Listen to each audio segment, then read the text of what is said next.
இங்கே நிறைய பசங்க சந்தோஷமாக இருக்க மாதிரி தோணும்.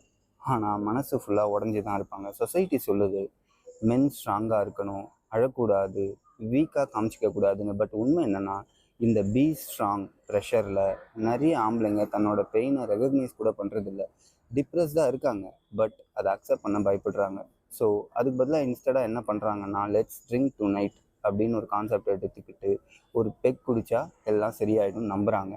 ஆல்கஹால் ஒரு மாஸ்க் மாதிரி கொஞ்ச நேரம் அமைதியை கொடுக்கும், ஆனால் ரியல் ப்ராப்ளமை ஹைட் பண்ணி வச்சுக்கும். ஜாப் ப்ரெஷர், ஃபேமிலி சண்டை, மணி டென்ஷன், சில நேரம் தனிமை, இதெல்லாம் சைலண்ட்டாக மைண்டில் ஸ்டோர் ஆகும். ஒரு சிப் ரிலீஃப் கொடுக்குற மாதிரி தோணும், பட் ஹேங் ஓவருக்கு அப்புறம் தான் அதே பெயின் டபுளாக மாறும். அப்போ பிரெயின் மறுபடியும் சொல்லும், மறுபடியும் குடித்தோன்னா நிம்மதியாக இருக்குன்ற ஒரு ஃபீல்.